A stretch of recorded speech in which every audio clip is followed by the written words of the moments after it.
Oh, oh boy, oh boy, oh boy. Yeah, it is. Whew, Friday.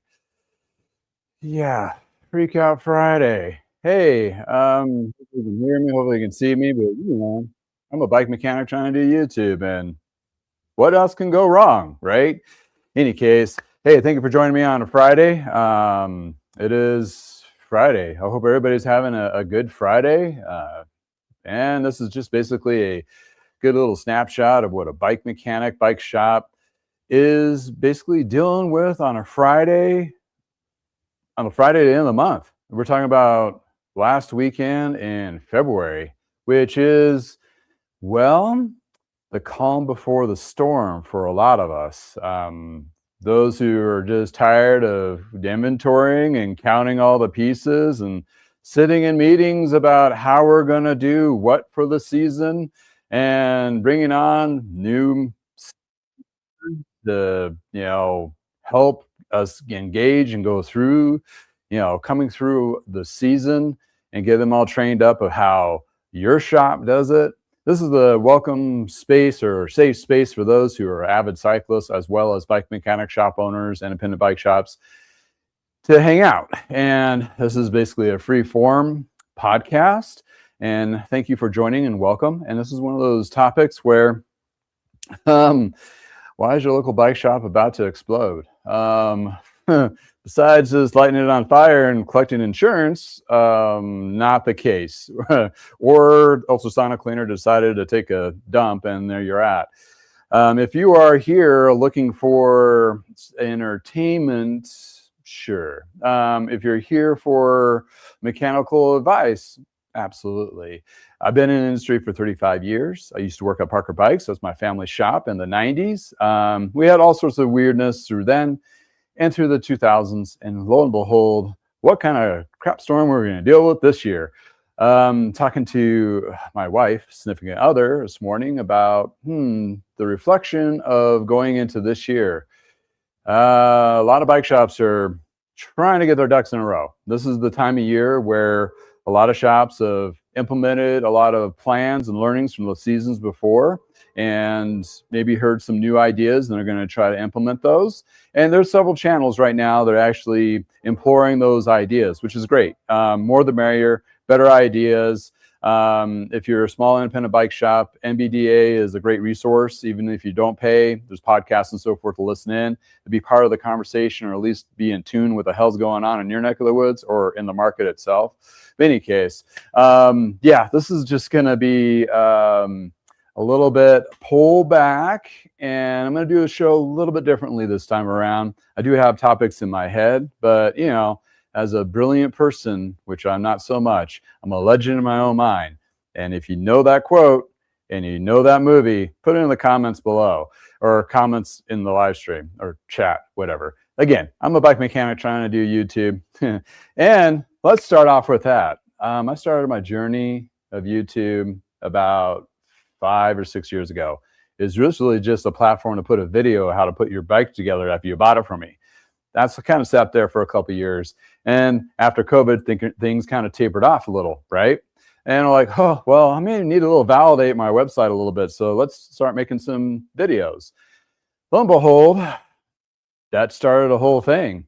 And from the first iterations of those, I do apologize. If you watch my library, you look at some of those older ones, the sound is crap. And hopefully you can hear me well now.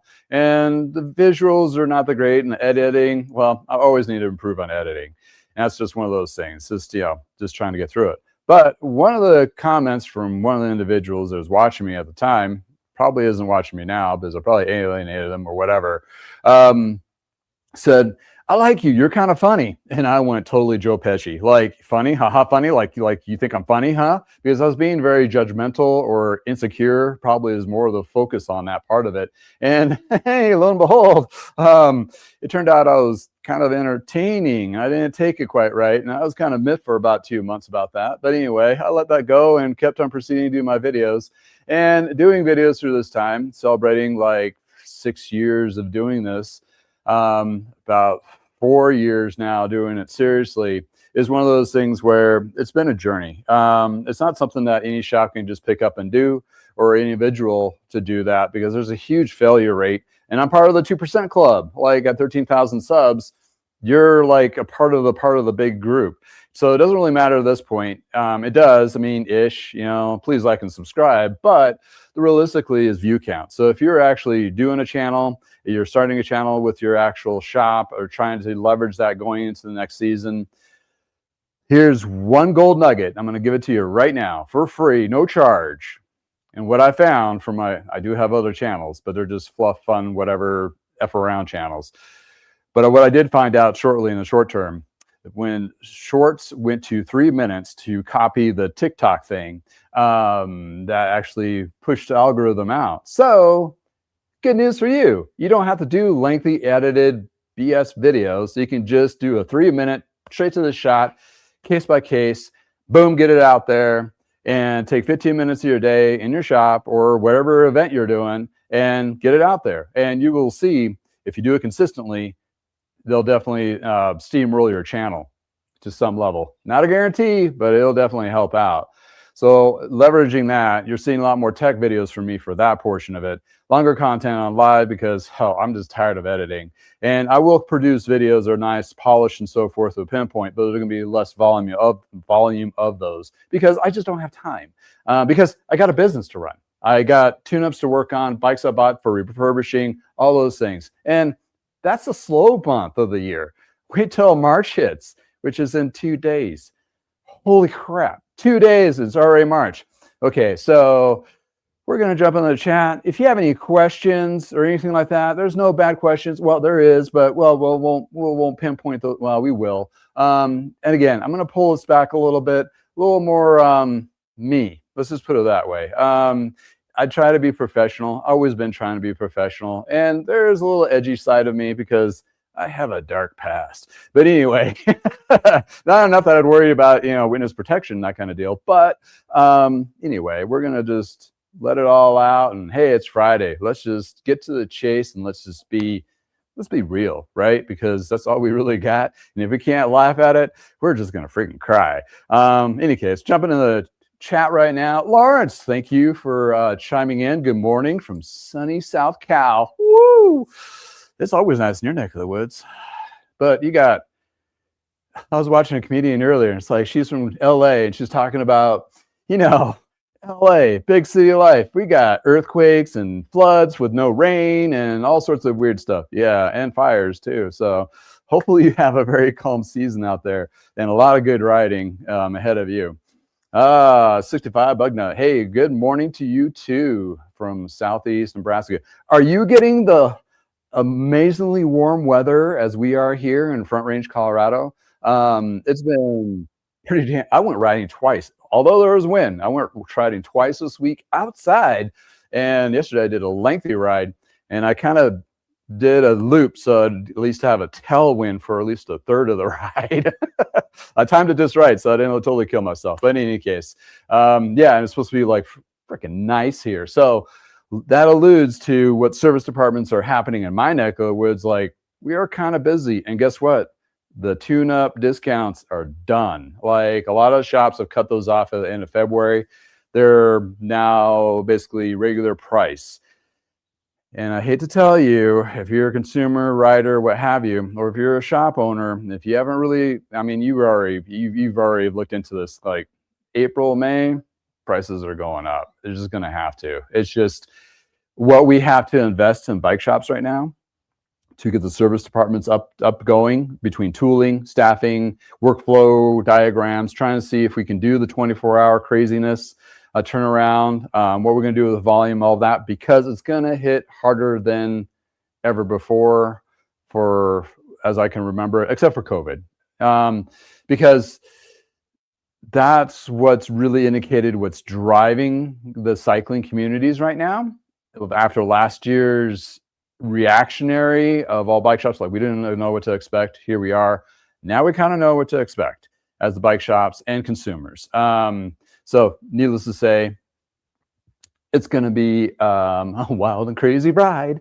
Hopefully you can find some silver lining to all this crazy madness, and hopefully you can enjoy your rides, and hope your machine gives you hours and hours of mental relief and everything. But in any case, yeah, talking about that, and yeah, it's gonna be nuts. So for me, and I watched another channel this morning, Go Guava. He had a good little video this morning talking about how he's been leveraging the market.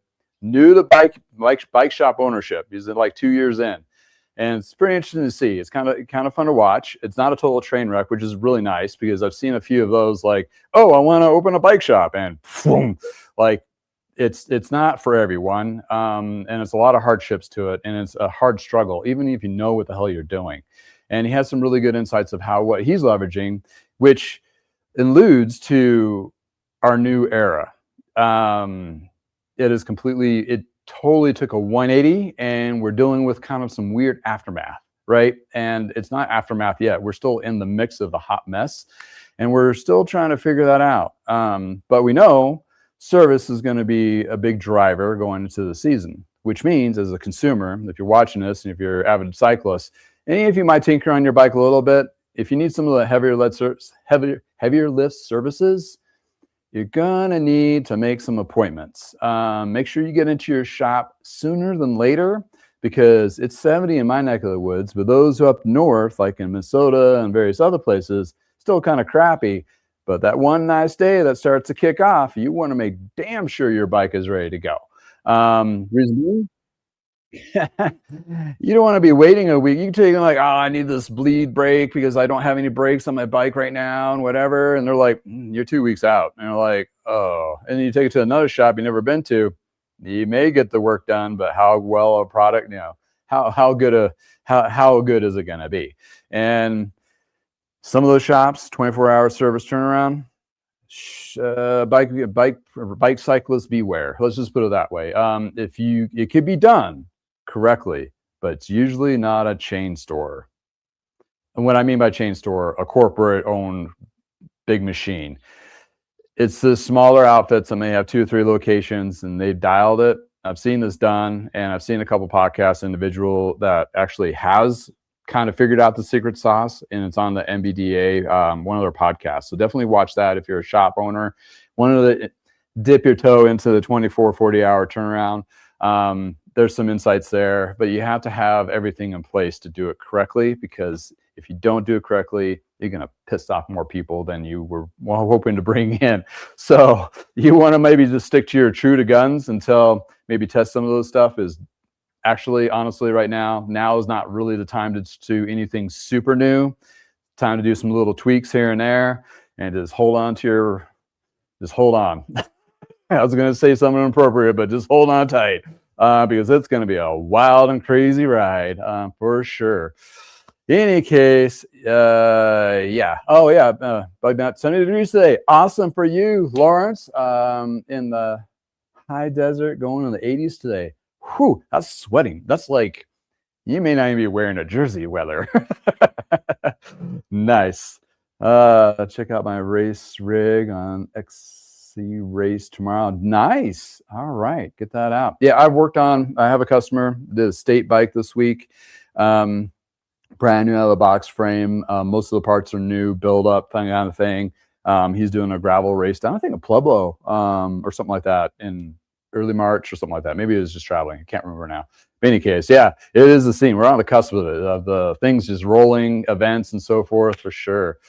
Patrick Washburn, welcome. Thank you back to the garage. Thank you for hanging out. 75 degrees today in New Orleans. Ooh, that's warm. Did you survive Mardi Gras?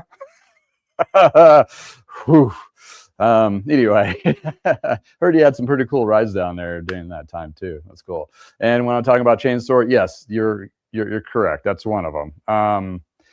They try their best, and they can do it because they're slow sometimes. I'm just throwing that out there. Not as the highest volume. I've worked in shops that we've had volume. I mean, volume to the point where you have more bikes coming in than you can even imagine. And you had, 10 mechanics just cranking. And in that case, I was only able to get it down to 48-hour turnaround. Granted, there's more technology pieces out today that makes it a little bit easier, appointment systems and so forth, and better workflow practices that actually will be able to be more efficient. Did those chain stores drink that Kool-Aid or do that research? Sure. Are they perfect at it? Not by far. But anyway. It's one of those things. But in any case, started the podcast a little bit earlier today, but because I got things to do, and it's a hard stop for me here at 10:30 my time. But in any case, I hope all of you are having a well-planned coming up weekend going into March. So what we're looking at is the latest crazy freak out news. Got to get my old man readers out. I got some new readers, so hopefully I don't smudge these up and break them as fast as I did the other ones. Look stylish, right? So what we got going on is there's a report that was released. And this is a pretty annual thing from Bicycle Retailer. Actually, I'll put the link in, if it'll work, in the comments. Come on. Oh, there you go. And we're gonna do a little screen share. So Bicycle Retailer is the bike shops. Most of us, we read the little paper version of this, or what have you. And this has been going on for decades. I remember back in the break room in the 90s, we would read this thing and just, glance over stuff. It's more resonating to me now than the back in the day. I actually read the full articles now, paper as well as the e-version. Or election, that's not the e-version. What are you talking about? It's the internet version. I guess it would be internet. Anyway, annual bike reports follow the lowest numbers at least a decade. This is nuts. I saw the chart on this on my Facebook feed first, and I was like, "Oh crap! I got to click on this," because they're talking about units and this is an opinion piece, right? For me to talk about this, it's great insights, and you're looking at a lot of companies not reporting positive numbers, especially in the States, and this is stuff that's moving into the United States unit-wise, and some, I think it is dollar-wise account, and you can see for adult bikes, and there's a reason why they cut off adult bikes versus including kids bikes, because a huge percentage of kids bikes is not sold through independent bike dealers. They're sold through Walmart and Target and so forth, department store brands, and that is, I would say, close to about 80% of the market, and the rest of the 20% of the market is fought over these numbers here. And we're looking at imported units from 2016 to 25. So that's a good 9-year snapshot. But pre-COVID, look at the pre-COVID numbers. Okay, pretty decent, bringing it in. And keep in mind, this is the former tariff crazy administration person not leveraging those. And then boom, then we got this going on here. So I'm not trying to make this political. This is the environment that we're in. And the environment we're in is the economics within the United States is pretty darn soft. In other words, people are worried to make their ends meet. Things are more expensive, which also reactionary. A lot of the companies have canceled a lot of their orders because the uncertainty of what they're going to have to pay. Case in point, last Friday, everybody's probably heard about the Supreme Court, but then you got the White House reaction to it, which pretty much we're the same as where we started out from. In any case, this is not good. Reason being is United States companies that sell products to Americans in the United States is not having product to sell or bring in. And when they do bring it in, which I talked about before, it's going to be a hell of a lot more expensive or more narrow and deep.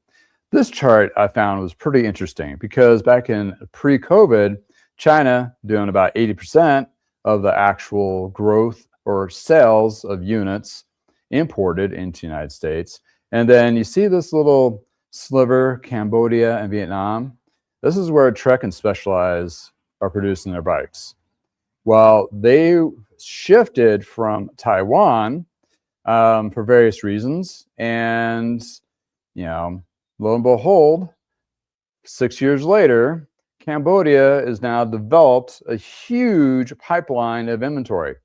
So, yeah, you're seeing the countries, but you're not actually seeing the companies in this chart. So, Giant, mainly in Taiwan, as well as Merida, which build, trek, and specialize in a whole bunch of other brands, have bikes shops and also manufacturing in China. Also, besides Taiwan, they have it in Vietnam and also Cambodia.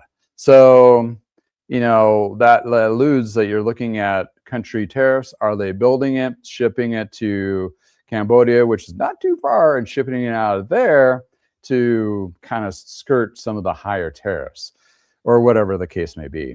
Any case, it has shifted. That's a huge cut of the pie. I mean, taking away over the China manufacturing and now moving into Cambodia. I can't tell you if Cambodia is a better place to work economically, environmentally, socially, or what have you. But you got big investors, Trek, Specialized, and Giant, playing in those countries, producing bikes and so forth. But those bikes apparently are not going into the United States. That is the super tricky bit of the whole piece. That's the serious side of today. Looking at those numbers and looking at where inventory that's coming in, and that's just bike units.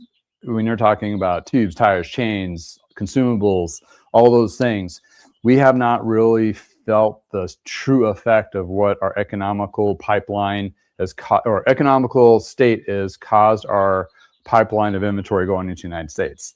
So if you're looking outside in from other countries, and if for example, I saw on one of the channels, CAD Media, pretty cool people.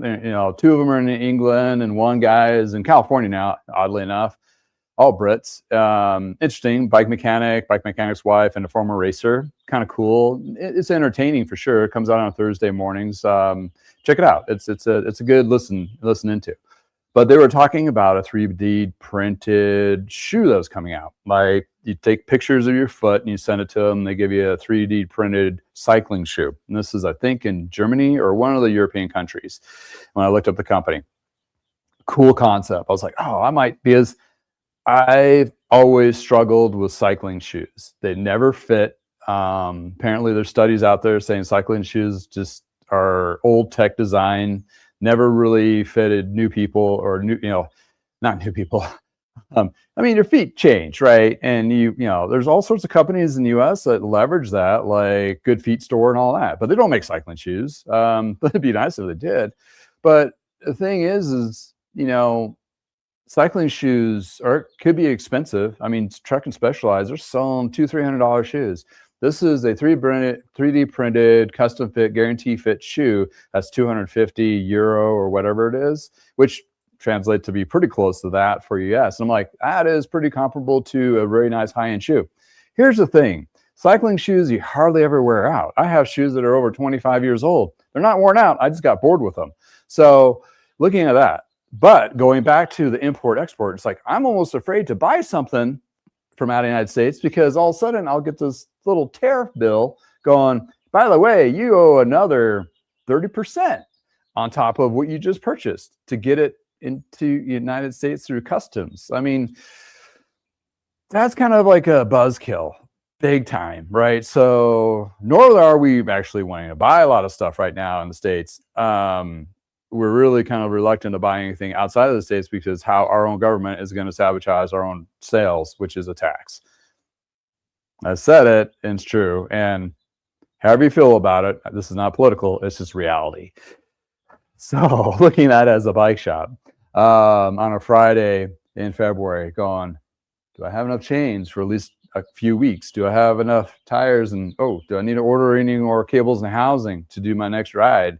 Or my next few repairs? Those are pretty hefty concerns. I'm checking with my vendors, and luckily for me, I do have some people within the industry that sell wheels and chains and so forth. And I got some inside scoop of what they're faced with. And right now they're taking some of the hit. But the next go around of product purchasing, prices are going to go up. So that's pretty much kind of a pulse of everything that's going to go on. So as bike mechanics, bike shop owners, we're trying to bring in as much as we can, but we're in a state where we're not buying a lot. We can't. Our cash flow has been kind of eroded over last year, if not before that. And we're basically just going to buy what we need at the time. And we're going to be working with our vendors or checking their inventories and all that on a weekly or bi-weekly basis. And you may not get that Continental Grand Prix in your size in 6 months. And if you do, it is already 20% up, but it may be more by then. Case in point, talked to a buddy of mine. They own a shop. They had a bike order. Customers that came in last year was like, oh, I want to buy these 2 bikes. And they're like, cool. And it's like, they disappeared. And they come back this spring, like, all right, we're ready to pull the trigger. Because they're expensive. They're e-bikes. They're like, ready to pull the trigger. It's like, cool, I'll write them up. Took their money and everything.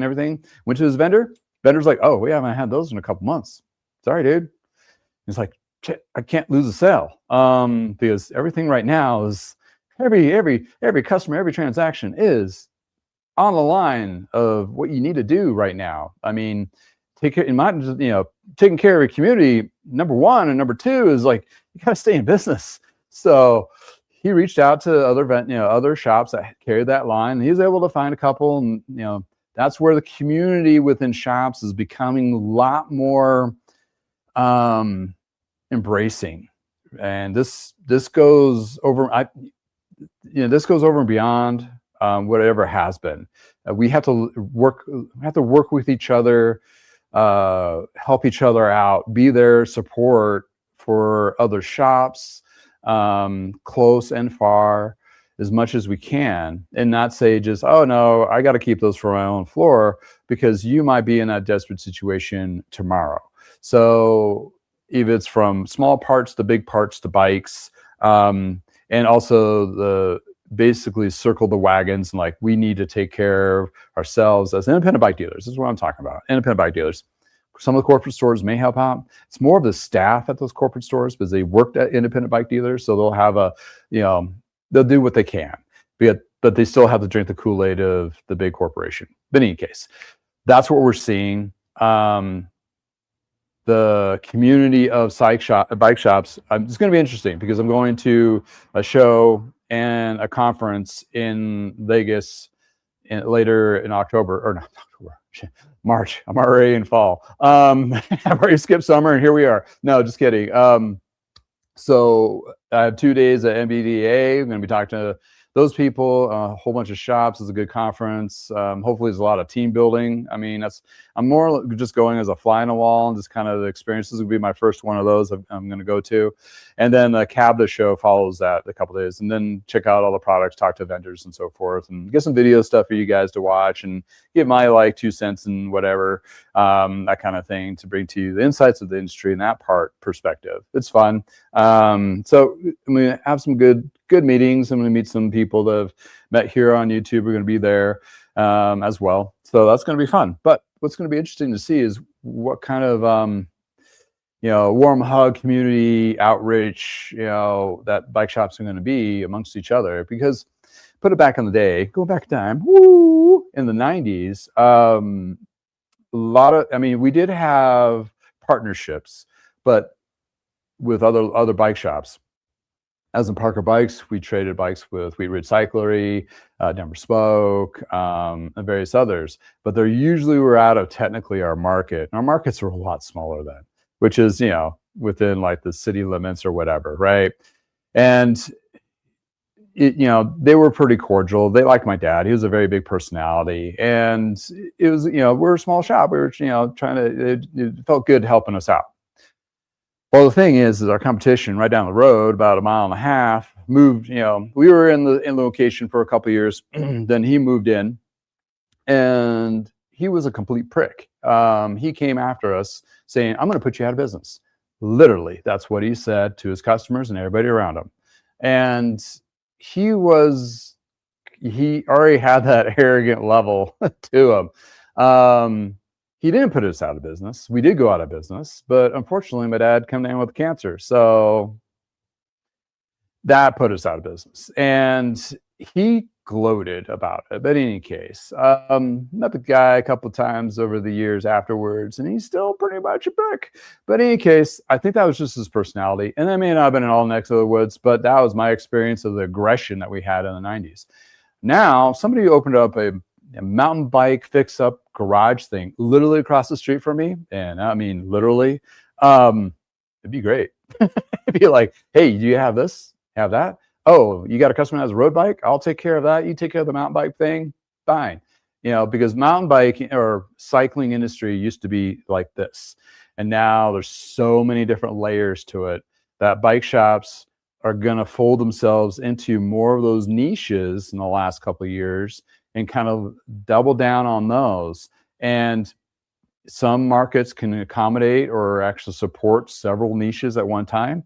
E-bike, road bike, mountain bike, gravel groups, whatever. I mean, you can have several different shops that do several different things. Then they're going to downsize to a point where they're the best of the best of the best.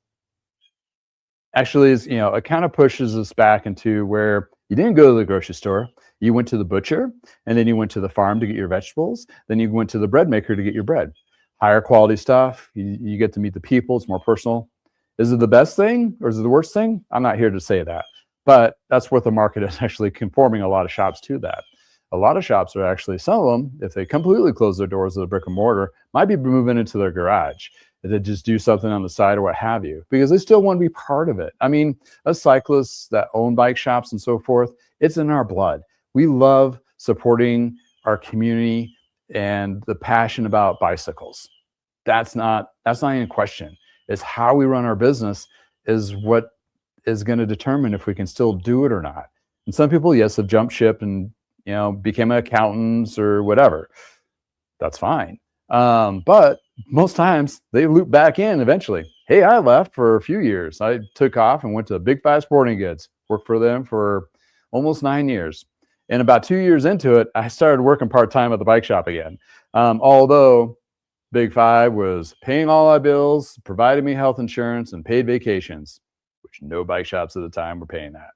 Now, there's a different story, and that alludes to Trek and specialized corporate stores and REI and various others. That's where a lot of bike shop people kind of navigate to because they got those particular benefits. You do it for so long, you're like, I can't, getting laid off every winter, trying to do a part-time job. It's not something that you're ever going to make a lot of money at it, either at a bike shop owner or an employee, unless you figure out some secret sauce where some shops have, and they've gotten pretty decent size. Wheat Recycler is one of them. They provided really good staff and provided like all the benefits and everything, as well as Will and Sprocket up north. I talk about them quite a bit because I worked with them and I've been to their stores in Wisconsin, and they're beautiful and the family's great. And if I lived close by, I'd be going, no, please give me a job. Because I worked with them through Retail Toolkit and it was amazing. It was a great experience. So I can only imagine being a manager or a tech or anybody working for an outfit like that, and how you're validated and you get your time off and benefits and everything else, and a potential growth too, which is a huge thing. Well, that's only places other than that for a few shops, and they are having a hard time too, adjusting all through all that. So in any case, what I'm saying is it's going to be a lot more smaller shops, and the industry is going to have to figure out how to support those small shops. Because currently right now, they're just telling us to go off because we don't do enough volume for them. We don't have the brick and mortar fronts. We don't have whatever pipe dream that they have. This is a beef that I have with them big time because I have the insurance. I have the business license. I do everything except for the brick and mortar. Reason being is the rent is too damn expensive. So living with that, you're stuck in this. I rather pay retail for some of the stuff and the parts and the tools, because at the end of the day, I'm still making more money than I would and less stress than I would with a brick and mortar location. But those wholesalers won't sell to us. Don't know why.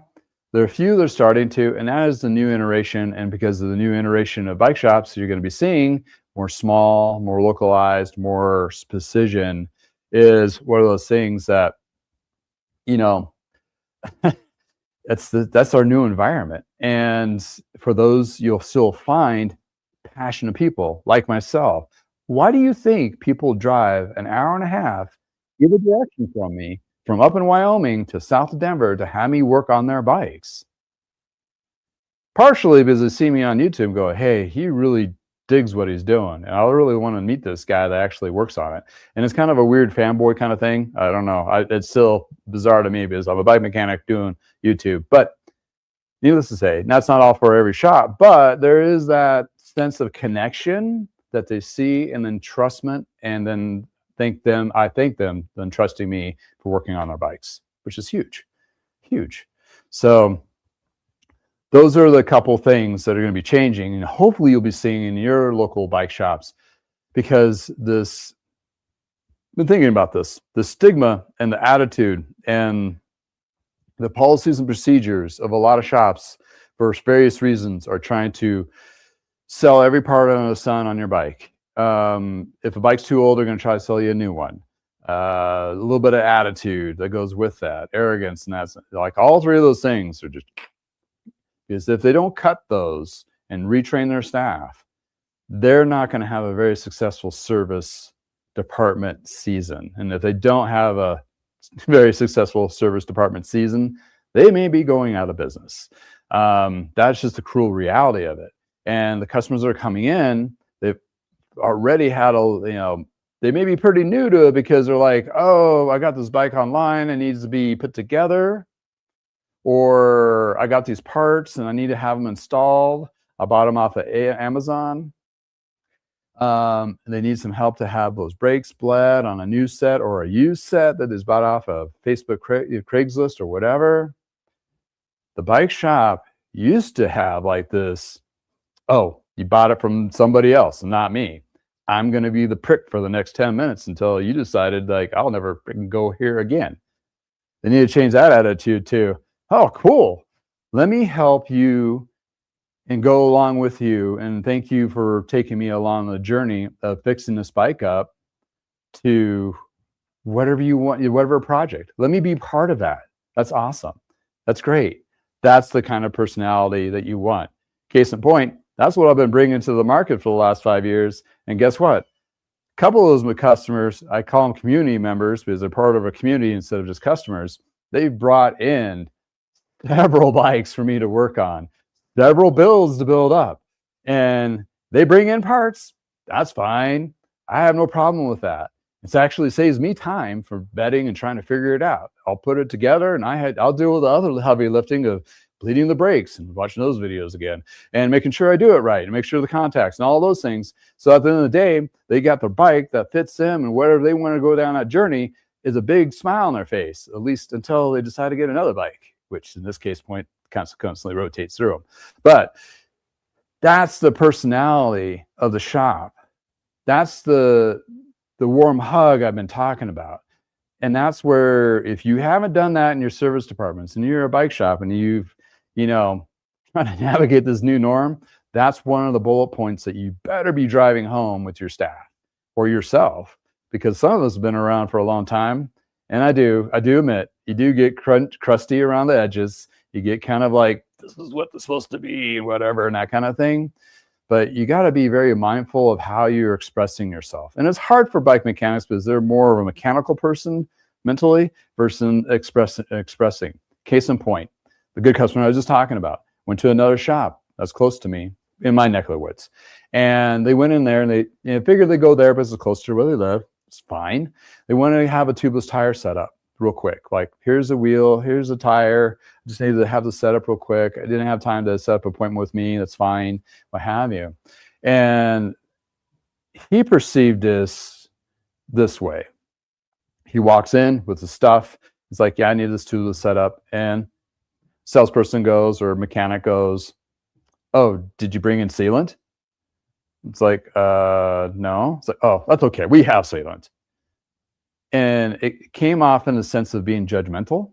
Like he didn't want to do the tubeless setup, which, of quite honestly, tool setups can be a real pain in the butt sometimes, but that's part of our job. So put on a smile and just get it done. And he just that 5-second interaction, he is never going to that store again. As a matter of fact, he's telling everybody to never go to that store. So be careful. Every conversation, you may not notice it, but you want to make sure you're saying the right things in the right way, in a supportive manner, and not a judgmental. It's hard. I mean, I've been there. I've been told I've been snarky before by my own damn parents, and I've learned that lesson. And I still maybe slip here and there, but most of the time I'm being thoughtful of it. Hopefully your shop in your neck of the woods is embracing this. Hopefully you're experiencing that.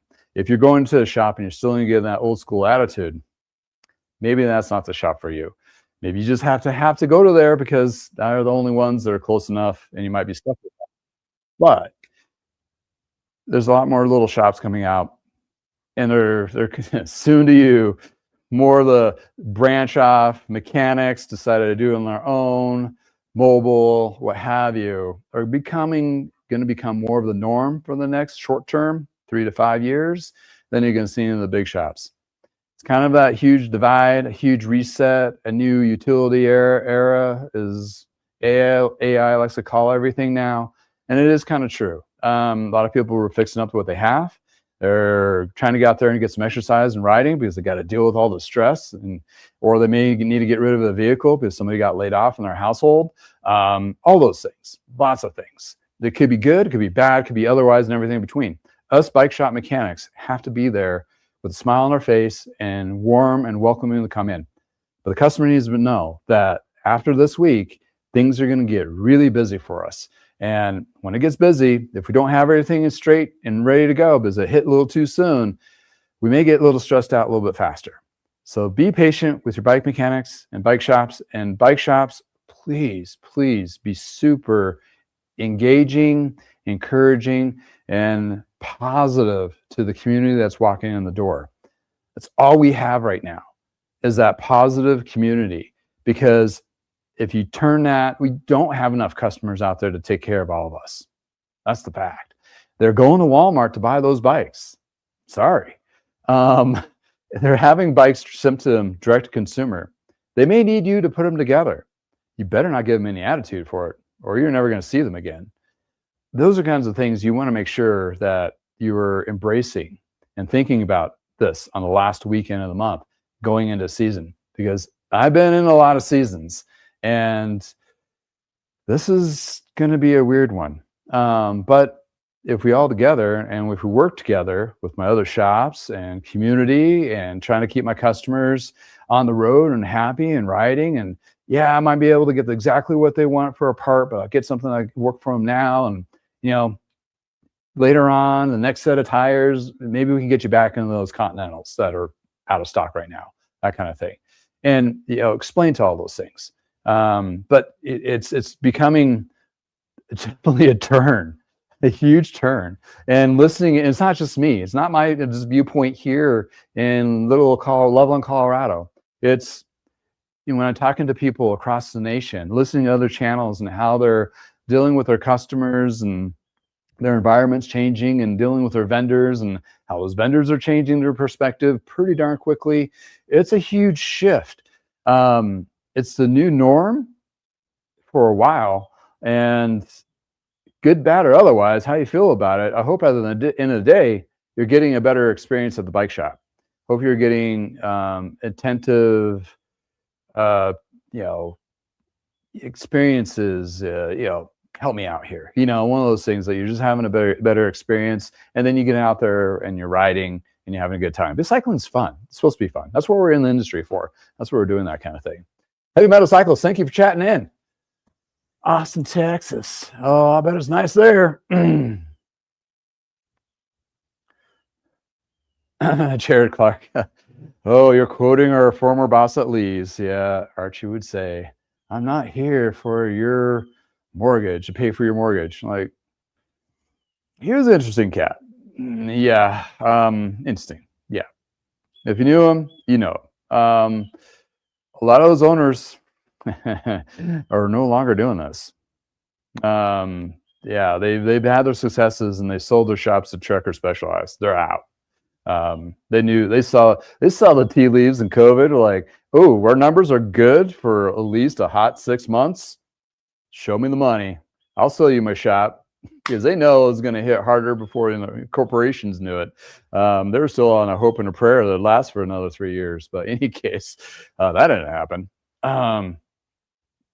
Anyway, let's see. Oh, heavy motorcycles, e-bikes, like Go Grava. Yeah. Go Grava, they do a lot of it. It was interesting because they started off as just like mountain bike. They had a shop and they had a concept in their head when they opened the store 2 years ago, and it turned out to be a whole different direction they went. The thing was, their success it's not rocket science, is they were flexible. They didn't they were not crusty and like, oh, I'm not going to change my ways. That's the problem with some of the older shops, is they're still stuck in their old route of doing the ways. Like, they got to do a lot of soul searching, especially after last year.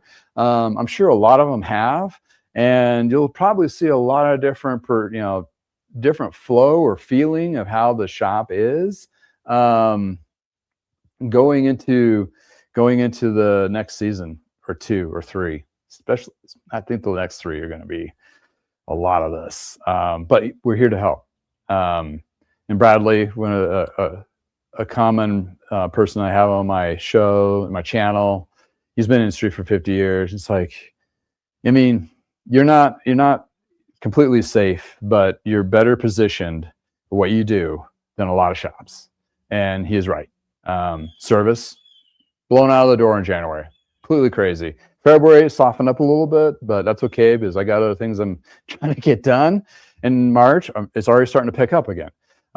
We've had seasonally warmer weather, but honestly, that was not the push for me per se, because I've already planted the seed of really good community that a lot of the customers that brought on their bikes in January were those that have multiple bikes, and they're like, this is the time to get them all tuned up. And I had like a filing of bikes coming in and getting them all ready. So they were, I mean, either they were or not riding. It didn't matter. They had other bikes. So if they were riding, that's not what was in their head. It was the off-season preparation for the season. Well, that was a mouthful. But in any case, that's where we're at. And it's crazy. It's nuts. And I love the industry I'm in. That's great. But it's one of those things that we work really hard at it, and we are trying to navigate what's going on. And regardless, if your shop is, one shop I listened to on one of the podcasts, this was the first time they actually had to let people go in the off season. And that was heartbreaking for them. And they were hoping they can bring them back. But working at Lee's, where we did a lot of turning, unfortunately, those seasoned mechanics are not coming back. They went to go get other jobs that actually paid the bills. Case in point, what Jared just said. Like, I have to go get a job that actually pays the bills. I have benefits and all that stuff. So we had a huge loss, probably, most likely. But there's a couple small silver linings to this. There's one nonprofit that I bought some bikes from just recently, and it's a nonprofit. It's actually out of a church, but it's not church related. The church just basically gives them super low rent, if not charge them at all, to use the space. And there are some older guys that are part of the nonprofit, but they take in a lot of donation bikes and whatever. And what they sell, the money that they do is they pay kids, high school kids and college kids, to work there. So they're cultivating the next class of bike mechanics through this nonprofit, which is brilliant. To seeing it firsthand, it just was so heartwarming. It was like, this is awesome. Next time I go look for my next batch of bikes, I'm going to go down there first. I may pay a little extra more, but at least I know it's going towards something that's a community building for cycling, which is completely awesome. It's amazing. It's just one of those things. It just makes me feel really good. And that's one of those things that's just, they're helping people out with bikes, and they're teaching people how to learn on bikes, and giving these younger individuals a job and actually pay, not like full time. It's like high school job or college job, but at least they're getting some skills, and those skills can be transferred to be an engineer or whatever, a rocket scientist or whatever. So it's all those skill sets that you learn from bike shops that promote people to do other things, that great things. Any case, another thing is a lot of bike shops, and I want to, I'll allude to this. I'm supposed to, man, I totally forgot to throw both my sponsors down, but we'll start with this one. But this one is a good point. So, The warehouse in California has an excellent selection of wheels to choose from. They're pre-built, or also you can have them custom built up to various sizes.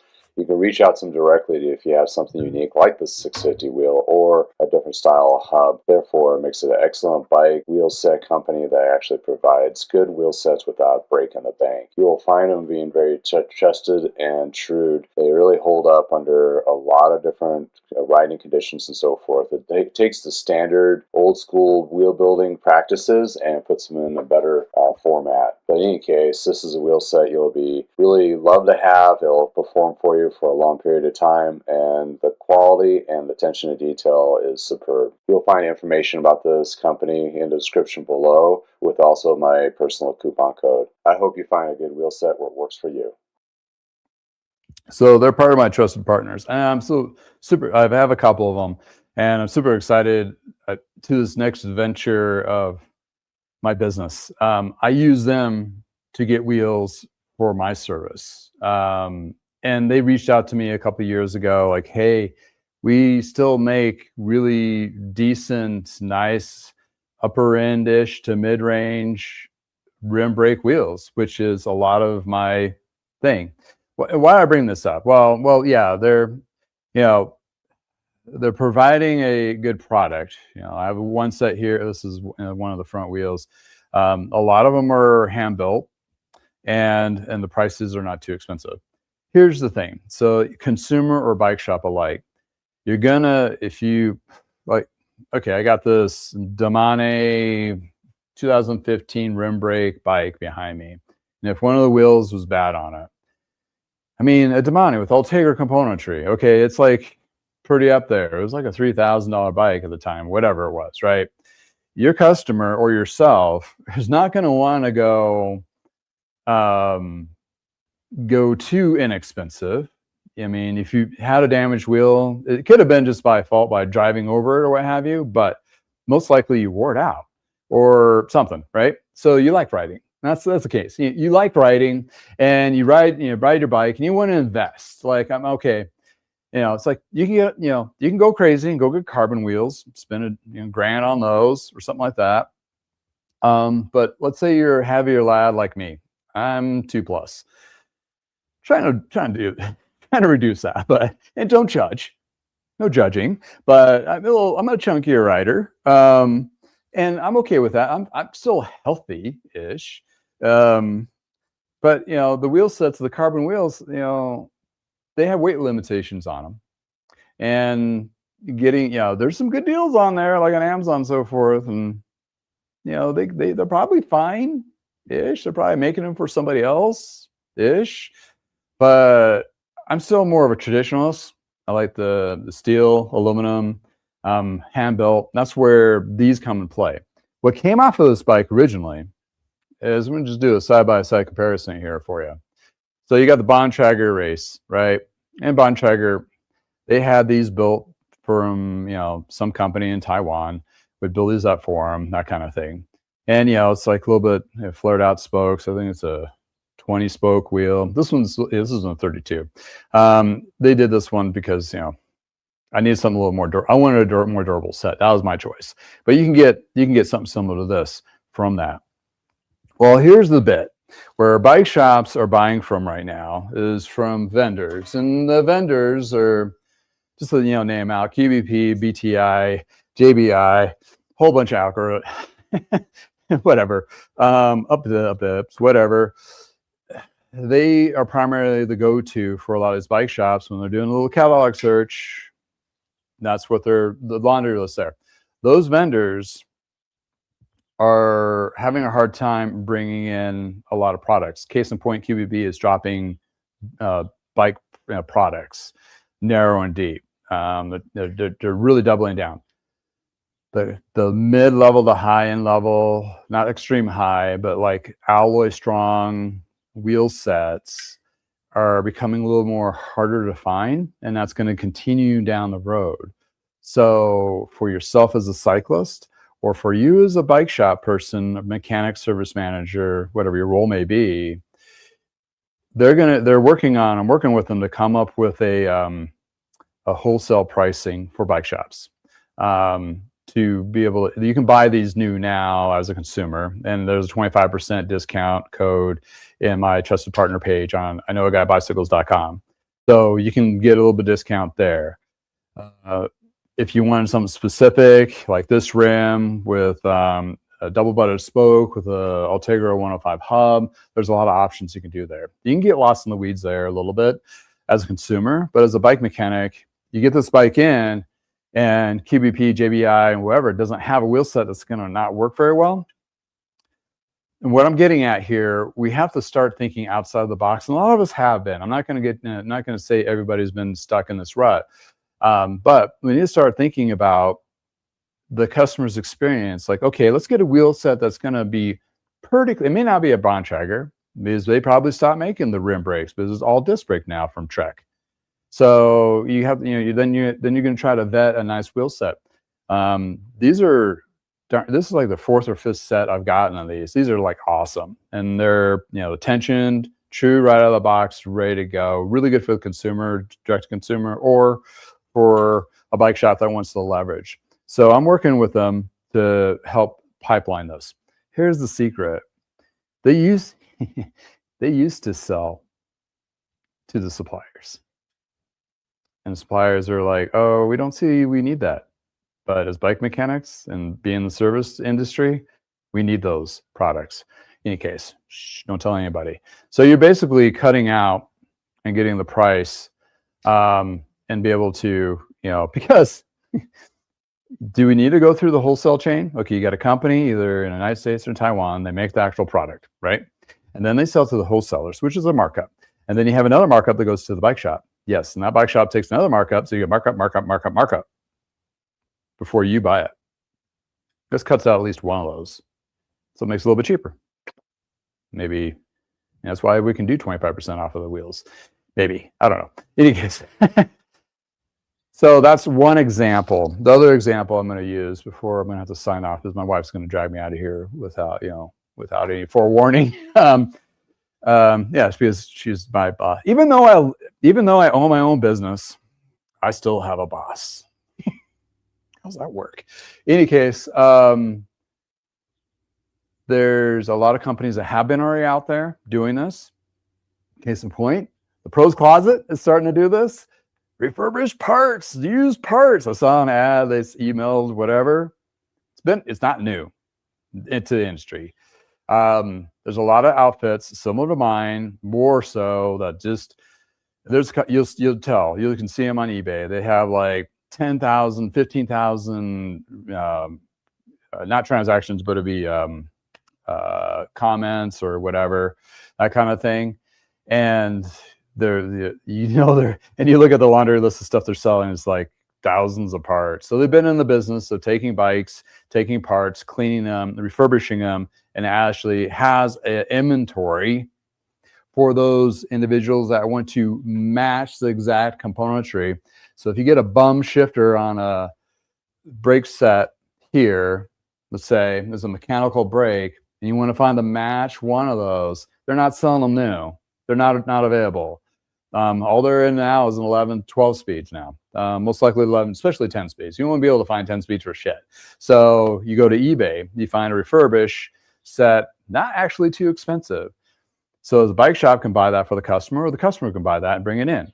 That's where you're matchy. Okay, I used to be a service manager for years too, and we would go through our little playbook and go, well, there's some micro shifts I'll match, which is quite significantly lower quality than what you have on there. So at the time, customers were like, okay, But nowadays, if you go that extra mile, you'll have a customer for life. That's if you continue to keep doing that. They have short memories. So vet your parts. It may not be a JBI, QBP, BTI. Name your acronym. So it's one of those things that you can leverage companies like Bicycle Wheel Warehouse to get those wheels in. And I guarantee, as a service department, if you buy a few sets just as backups, good quality stuff, they stand behind it, you're going to be ahead of the game. This is one of those, I wouldn't say it's consumable, but it's something that we would keep in stock for those particular sizes. And they do have Ultegra and Shimano hubs, and they can do all sorts of cool stuff. Through axle, rear brake, disc brakes, mountain bikes, vintage mountain bikes. I have a video on that in my library. So there you go. The other category would be chains, other consumables, and everybody's used to SRAM, Shimano, and what have you. Connex is not a very big name in the United States, but it's a huge name in the chain industry, made by Wimperman, German chain, German steel. They have a removable link. I'll play at the end of the spot in a podcast. It's removable without a tool. And Connex they have an upper end chain of stainless steel, perfect for waxing. If you want to do a wax chain, this is the chain to do it on. It's has a whole bunch of tech onto it. But that's another thing is, if you run out of Shimano, like, instead of going to a KMC, which you can, or do you want to give the customer something like this, an upgrade with a stainless steel chain, maybe costs a little bit more. You may make a little bit more of a margin as a bike shop, but they get a better chain that's going to last a little bit longer. So are you helping elevating that riding experience? Case in point, the tune-ups that I've been doing, knee-jerk industry standards say you need to tune up every year on the bike. My tune-ups that I've been doing on a lot of bikes have lasted 2 to 3 years. The customers that have been bringing in bikes every 3 months or so, they have more than one bike. One has like 50 or 60. It's just like nuts. So you never know. And that particular customer, I thought he was a jerk at first because he was drilling with all these questions. But I still had a smile on my face, and I took care of him. And it turned out he's a really nice guy. He was just really concerned. He loves bikes. He had a passion. So don't confuse passion with, being, jerkish in case. Yeah. So yeah, for waxing, also for services. Popular chain process or waxing of Vital Bike Chains provides brand names like Shimano, SRAM, and various others to be cleaned in high detailed 5-step process and then waxed to your professional level with either speed chip or endurance chip, which has been proven to have better performance and better lasting events and recreational riding. Takes care of the messy process, and all you have is the clean wax chain ready to perform. Check them out. Discount code with a link below. Yeah, that's also, I've been shifting some stuff around. That's another thing a lot of bike shops are doing here too, is they're leveraging their websites a little bit more. Go Guava did a lot of investment, heavy lifting into their direct-to-consumer purchasing through their using Shopify and that kind of thing. I'm in the same process, doing the same thing too. So in other words, you'll see Bicycle Wheel Warehouse in my lineup of products on my website, as well as a trusted partner with a discount code, in addition to Vital Bike Chains too, as well, to help. Here's the thing. My expertise in inventory management, mainly categorization, and also seeing and front line with consumers over the years, I was able to change my categories to be a little more easier to shop. Not to say theirs are bad or any means, but a little more niche focused for you guys. And shops as well. So you can at least find your wheel or chain a little bit faster, easier. So like, for example, 11 speed, go on my site, 11 speed chains. You'll see all the 11 speed chains are available for me, as well as Vital Bike Chains. And then you can make a decision from there if that's, what chain you want to go with, that kind of thing. So it's a win-win, right? So a lot of shops are leveraging that, or at least a smaller, diverse, flexible able to move on a dime shops are. So that's one of those gold nuggets between service, helping your community. And my community is not just my local area from a couple hours away of driving. Its outreach is huge. So therefore, I'm leveraging my website to be more informative, more tech, more information, everything, all those things to it, not just a site that just sells you stuff. Informational, part of the experience, part of the cycling, and not race-centric. It's more recreational riders like you and I that just like to go ride bikes, maybe do some races or whatever. That's fine, but you're not going to make it a career of it. That's a whole different category. And there's plenty of other shops out there to do that. But there is definitely a deficit of those common riders, recreational riders that just think stuff is cool, like cool, not necessarily the lightest 17-pound bike that's sitting behind me, which is cool too, but that one's a little more comfortable to ride. But some of those bikes are like driving a Ferrari. And when you drive a Ferrari on a bike version of it for more than 30 miles, you start finding some pains you never had before. That's one of those things.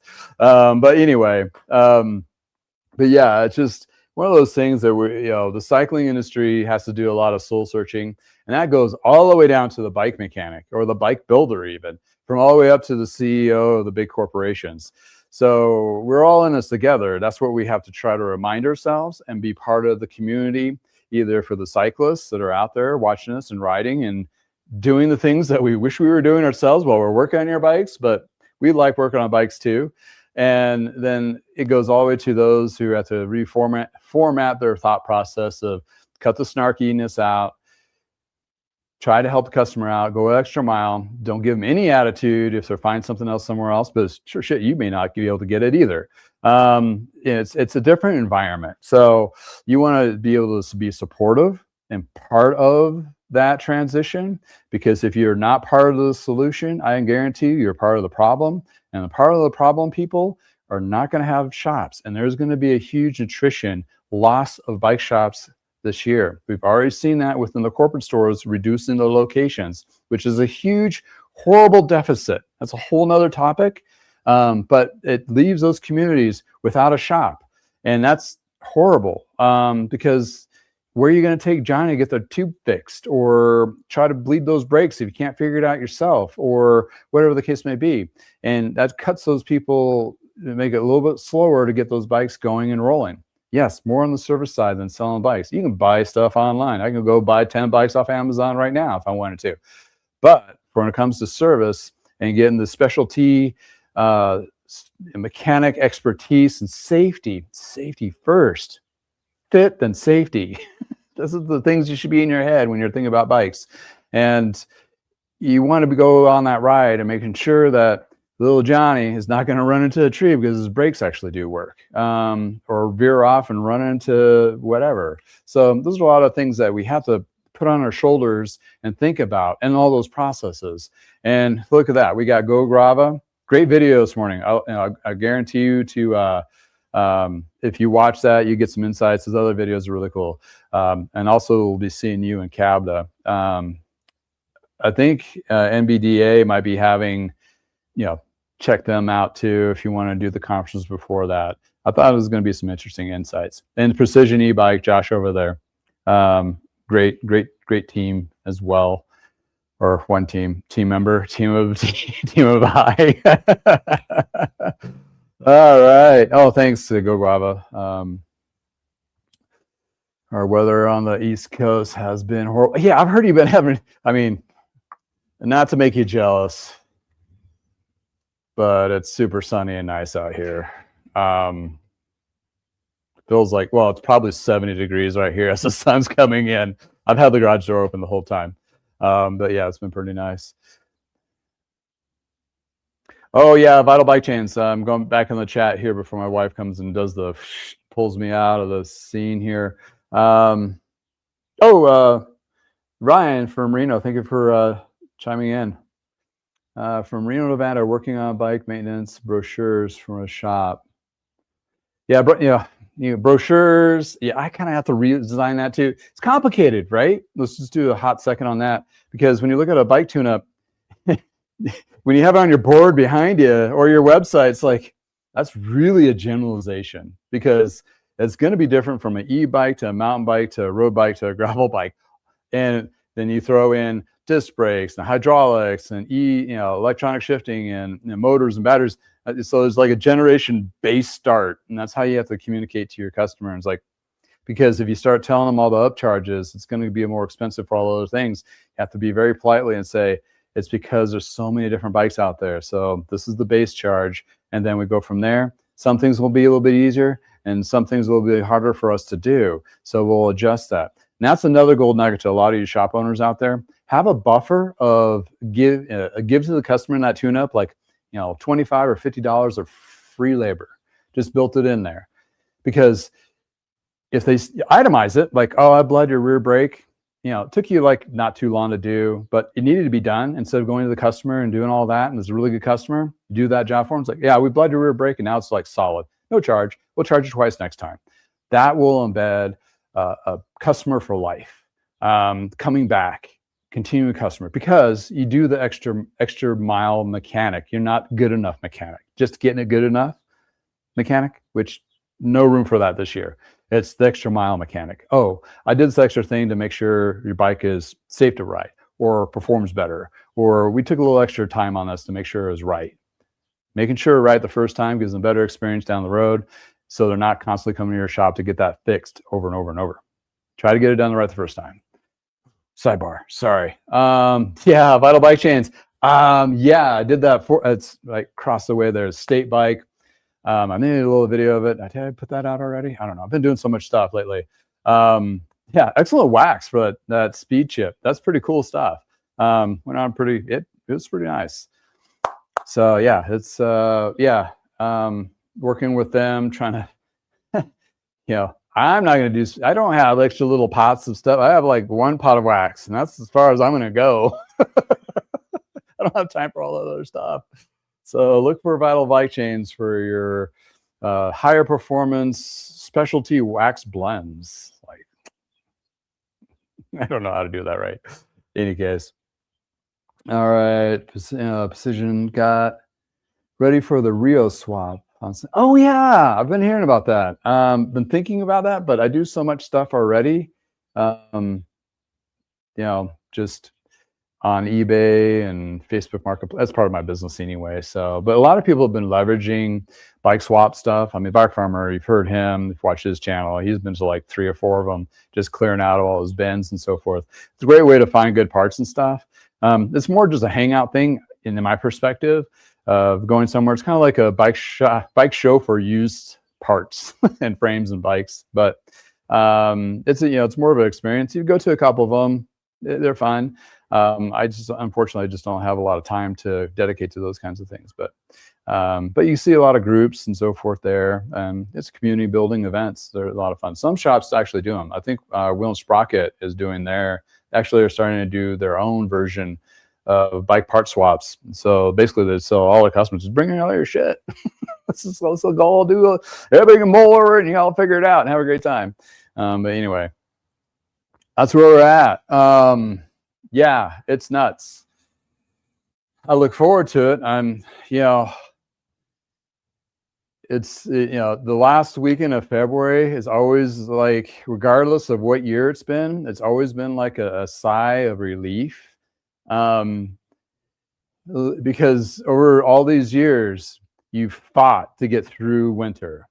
I mean, tooth and nail just to keep your business going and so forth. And once you get to February, at the end of February, going into March, you're going in the back of your mind as a business owner. And I did this with my parents. And when we had Parker Bikes, it's like, we made it.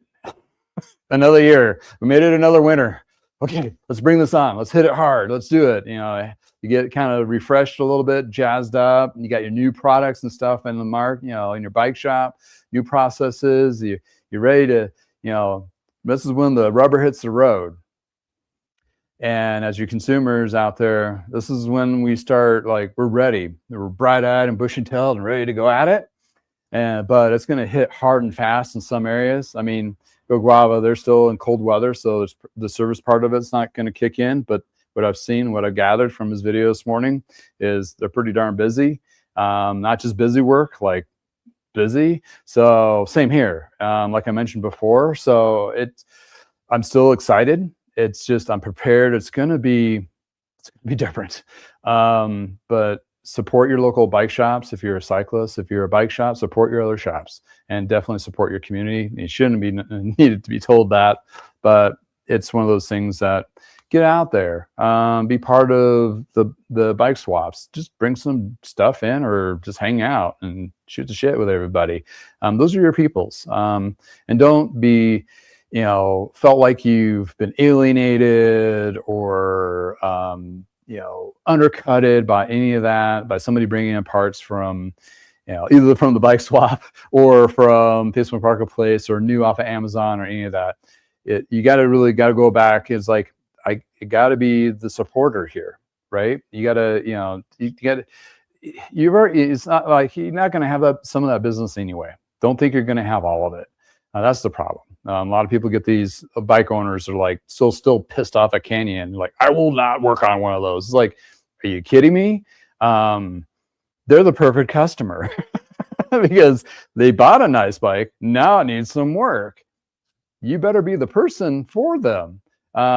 They may work it on themselves, but the bike industry has done them no favors at all, because when you're looking at internal cable routing and the hydraulic brakes and electronic shifts, there's a lot of troubleshooting and a lot of training those bike mechanics have to go through to make sure we do it right. And as a novice consumer, they don't make it mechanically friendly. And yeah, you can learn on YouTube and so forth, but then here's the other caveat piece. A person that's paying a lot of money on a $3,000 to $5,000 bike, they have a job that's really demanding, most likely, and they don't have a lot of spare time to tinker on their own crap. So they're going to just want to give it to somebody to work on, and they want to be able to feel entrusted by doing that and not alienated. Let's keep that in mind.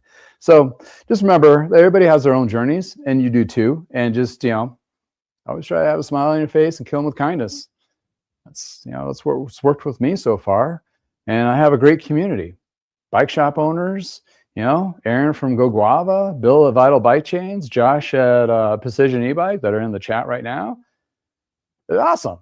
That's the community that I'm trying to build as well as my customers, which is more of my, cycling community that I try to help support. That's pretty simple, but it's still complicated, like a bike shop. Does anybody know how many parts are on a bicycle wheel? Let's just pick one wheel. Oh, I'm getting the evil eye. I better get going. How many parts? My wife just like, gotta go. I got the look. Okay, 2 seconds. You bike shop people know this. But you got the rim, tape or tape that prevents the tube from going in, or the sealant. Got spoke nipple, you got the spoke. Okay, that's 1, 2, 3, or 1, 2, 3, 4, 5 is the hub. Then if it's a rear wheel, we won't talk about just the front hub. That's 5. Then you got a cone, which is inside. Then you have a lock nut. You got ball bearings, and you got the axle itself and the skewer. And on top of that, you got a tube and a tire. That's like, and then if you count all those spokes, this is like 28. So what I'm getting at here, there's a lot of intricacies to the simple wheel. It's not so simple, right? So we have to entrust a lot of people to how to true these and build them and put them together right.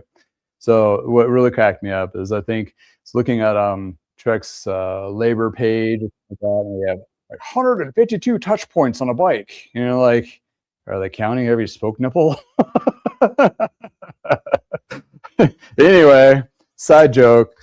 And I'm sure the mechanics are going like, yeah, sure, some corporate Kool-Aid, somebody in Wisconsin riding something. I'm like, oh, this makes it sound like it's really intense.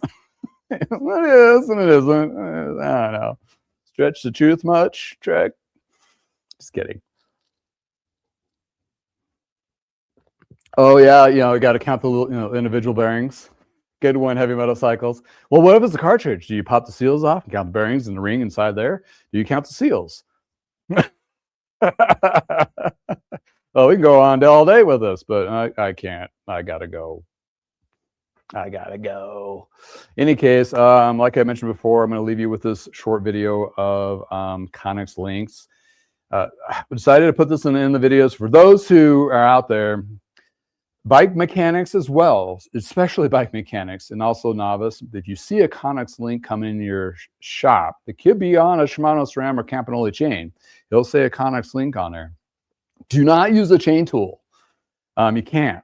It'll damage it. And you'd be like, how the fuck does this thing work? Well, this is how it works. And you can thank me later. In any case, hope everybody has a great day, great weekend. Thank you for hanging out with me on a Friday. We'll see you next Friday or Shop Talk Tuesday. Or no, yeah, Tuesday, Shop Talk Tuesday. Got some great stuff coming up in the pipeline. Really cool content, talking to some peoples. And also the bike show coming up. We do a lot of collaboration, video talks, something like that. Just, you know, good stuff. Good stuff for everybody. In any case, thank you. It makes you to make this happen. I'm just a bike mechanic doing YouTube, so I highly appreciate all of you. And if you're watching this for the first time, please like and subscribe, or at least just watch. Algorithm will do the rest. You guys have a wonderful day. Chain links. Don't mess these up. They are definitely a revolutionary change in link systems for bicycle chains. But you need to know a couple things about these before you actually install them or take them off a bike. Let's review. First thing you need to know is these chain links are reusable, and they also could be used on Shimano and SRAM chains. So if you want a reusable, which they don't claim theirs are, chain links that are removable, this is the ticket for you. The second thing you need to know is you do not need to use a tool, nor should you ever use a tool to install or take these off. Pretty simple. Put the link in with the bubble side down, then you do the other link here. Once you get them together, fold the chain up, slide into place, and your link is there. If you use a chain tool on this, you will damage this link, so keep the tool away. No. Then you put the chain in, which is really great for chains to be clean easily, also for re-waxing. You will find these links on all of their chains from single speed to 12 speed. Just make sure the Connex link is on there, even their pre-waxed chains as well. You can also buy them as an aftermarket for your current Shimano SRAM or a backup link to put in your pack. In any case, these are one of those mind-blowing link systems which, like all bikes, should have anyway. Hopefully you found good insights on this particular chain link from Connex, and if that works for something for you, all the better. Thanks for hanging out with me in the garage. If it's nice in your neck of woods, please go for a ride.